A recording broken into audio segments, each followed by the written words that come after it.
அனைவருக்கும் வணக்கம். இன்னைக்கு நம்ம ஒர்க்ஷாப்புக்கு தேவையான ஒரு முக்கியமான டூல்ஸ் ஒன்று வாங்கியிருக்கோம். அது என்ன டூல்ஸு, அதோட ஸ்பெசிஃபிகேஷன் என்ன அப்படிங்கிறத பற்றி இன்னைக்கு வீடியோவில் தெரிஞ்சுக்கலாம். இது வந்து இங்கோ அப்படிங்கிற பிராண்ட்ல இருந்து வாங்கியிருக்கோம். சைனா மேக் தான். இம்பேக்ட் ரின்ச்சு, கார்லெஸ் இம்பேக்ட் ரின்ச்சுன்னு சொல்லுவாங்க. அதாவது பேட்டரி மூலியமாக இயங்கக்கூடிய ஒரு இம்பேக்ட் ரின்ச். ஃபுல்லாக ஃபேம்லெட் கொடுத்துருக்காங்க. எப்படி ஆப்ரேஷன் மேனுவல் வந்து எப்படி யூஸ் பண்ணுறது அப்படின்றத ஒரு புக்லெட் கொடுத்துருக்காங்க. அதுக்கடுத்து பார்த்தீங்கன்னா ஒரு இம்பேக்ட் ரின்ச்சு. இது வந்து 850 நியூட்டன் மீட்டர் உள்ள இம்பேக்ட் ரின்ச்சு. இதிலே வந்து 3 வேரியன்ட் இருக்குது. ஒன்று வந்து 300 நியூட்டன் மீட்டர் உள்ள இம்பேக்ட் ரின்ச்சு, இன்னொன்று வந்து 400 மீட்டரு 550 நியூட்டன் மீட்டர் உள்ள இம்பேக்ட் ரின்ச், இப்படின்னு வேரியன்ட் இருக்குது. நான் வாங்கியிருக்கிறது 850 நியூட்டன் மீட்டர் உள்ள இம்பேக்ட் ரின்ச்சு வாங்கியிருக்கேன். நம்ம ஒர்க்ஷாப்புக்கு வந்து ஹெவியான எல்லா வண்டியும் வேலை பார்க்குறதுனால கொஞ்சம் ஹெவியாக தேவைப்படும் அப்படின்றதுனால இந்த மாடலை வாங்கியிருக்கேன். இது வந்து வீல் போல்ட்டு எல்லாமே ஈஸியாக லூஸ் பண்ணிக்கலாம். பெரிய பெரிய 32 சைஸ் நட்டு வரைக்கும் உள்ள நட்டை கூட ரொம்ப கேஷுவலாக அசால்ட்டாக லூஸ் பண்ணும். அதுக்கடுத்து பார்த்தீங்கன்னா 2 பேட்ரி கொடுத்துட்றாங்க. இந்த பேட்ரி வந்து 20 வோல்ட்டு 4 ஆம்ஸ் பேட்ரி. இது மாதிரி 2 பேட்ரி கொடுத்துட்றாங்க. இதில் பார்த்தீங்கன்னா பேட்ரி இண்டிமேஷன் இருக்குது. சார்ஜ் எவ்வளோ இருக்குது என்ன இது நம்ம செக் பண்ணிக்கலாம். இண்டிமேஷன் இருக்குது. இதை வச்சு நம்ம ஒன்று யூஸ் பண்ணும்போது இன்னொன்று வந்து சார்ஜ் பண்ணிக்கலாம். 2 பேட்டரி கொடுத்துப்பாங்க.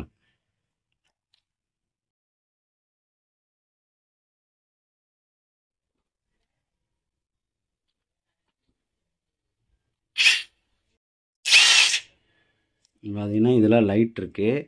அது போக இது லோ, மீடியம், ஹை அப்படின்னு 3 மோடு இருக்குது. அதாவது லூஸ் பண்ணுறதுக்கு எந்த மோடும் கிடையாது.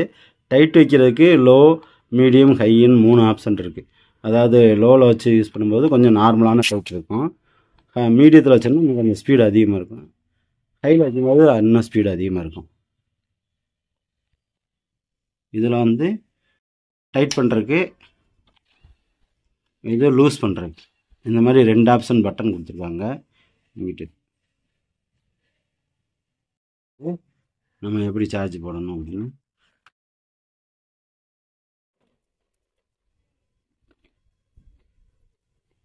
இப்போ இதிலே பார்த்தீங்கன்னா சார்ஜ் வந்து 3 ஆப்ஷன் கொடுத்துருக்காங்க. அதாவது ரொம்ப ட்ரையாக இருந்தால் ரெட் கலரில் இங்கே லைட் எரியும். அதே மாதிரி ஃபுல்லாக ஆயிடுச்சு அப்படின்னா க்ரீன் கலர் வந்து சார்ஜ் ஏறும்போது வந்து க்ரீன் கலர் வந்து பிளிங்க் ஆகி எரிஞ்சிட்டே இருக்கும். ஃபுல்லாகிடுச்சுன்னா அப்படியே ஸ்டாப் ஆகிரும். க்ரீன் கலர் வந்து ஃபுல்லாக ஸ்டாண்டர்டாக எரிஞ்சிட்டே இருக்கும். அப்போ சார்ஜ் ஃபுல்லாகிடுச்சுன்னு அர்த்தம். இதை வந்து நாம் வந்து ஒரு 3/4 மணி நேரம் சார்ஜ் பண்ணணும். அதுக்கு மேலே போடக்கூடாது. அப்போ தான் பேட்ரி வந்து கொஞ்சம் லைஃப் லாங் வரும்.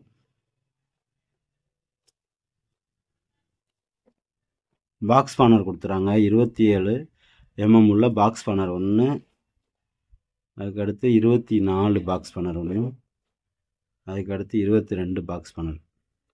3 பாக்ஸ் ஸ்பானர் கொடுத்துறாங்க. இது வந்து ஒரு ஹூக் ஒன்று கொடுத்துறாங்க நம்ம இதில் மாட்டுறதுக்கு.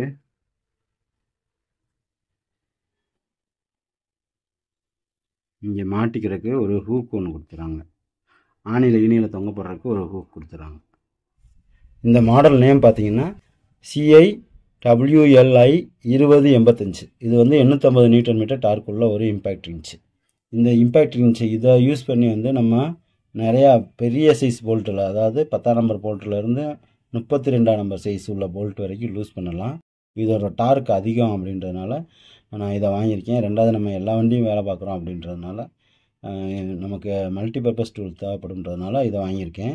பைக் ஒர்க்ஷாப் வச்சுருக்கவங்களுக்கு வந்து 300 நியூட்டன் மீட்டர் உள்ள இம்பேக்ட் ரின்ச்சே போதுமானது. ஏன்னா ஹை ஸ்பீட் இருந்துச்சுன்னா போல்ட்டு சில சமயம் உடையிறதுக்கு சான்ஸ் இருக்குது. அதே மாதிரி கார் ஒர்க்ஷாப் வச்சுருக்கவங்களுக்கு 500 நியூட்டன் மீட்டர் உள்ள இம்பேக்ட் ரின்ச்சே போதுமானது. நம்ம கொஞ்சம் ஹெவி யூஸ் பண்ணுறோம் அப்படின்னா மட்டும்தான் நீங்கள் இதை வந்து சூஸ் பண்ணணும். நான் இதை வந்து ஃப்ளிப்கார்ட்டில் தான் ஆர்டர் பண்ணி வாங்கினேன். அமேசானில் பார்த்தீங்கன்னா 15,000 ரூபா கிட்ட ரேட் இருந்துச்சு. ஃப்ளிப்கார்ட்டில் பார்த்தீங்கன்னா 12,780 ரூபா ரேட் இருந்துச்சு. இதிலே வந்து 500 நியூட்டன் மீட்டர் உள்ளது வந்து இந்த பாக்ஸ் ஸ்பானர் நிறையா கொடுப்பாங்க. அது வந்து 9,000க்கு இருந்துச்சு. அடுத்து இதை யூஸ் பண்ணி எப்படி கலட்டுறது அப்படின்றத பார்ப்போம்.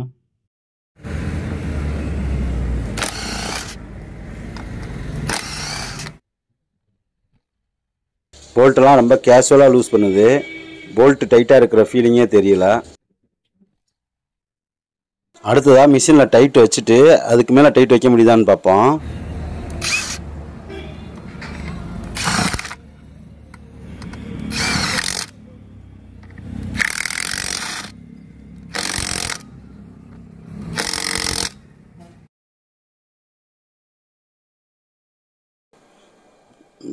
டைட்டே வைக்க முடியல, ஃபுல் டைட் ஆயிடுச்சு.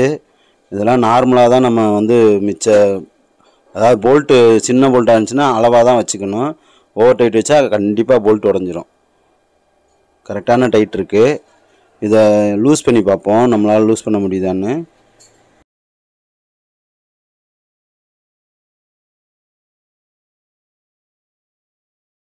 லூஸ் பண்ண முடியுது. அளவு வந்து இதில் வந்து நான் மீடியத்தில் வச்சு டைட் வச்சதுக்கே இந்த 19 சைஸ் போல்ட்டுக்கு கரெக்டான டைட் இருக்குது. லூஸ் பண்ணும்போது கொஞ்சம் கஷ்டப்பட்டு லூஸ் பண்ண வேண்டியதாக இருக்குது. இதை நீங்கள் பார்த்தாலே உங்களுக்கே தெரியும் எவ்வளோ டைட் இருக்குன்னு. இந்த வீடியோ உங்களுக்கு பிடிச்சிருந்துச்சுன்னா லைக் பண்ணுங்கள். மற்றவங்களும் பார்த்து தெரிஞ்சுக்கிட்டோம் அப்படின்னு நினச்சிங்கன்னா ஷேர் பண்ணுங்கள். மறக்காமல் நம்ம தமிழ் மெக்கானிக் சேனலை சப்ஸ்கிரைப் பண்ணுங்கள். நன்றி, வணக்கம்.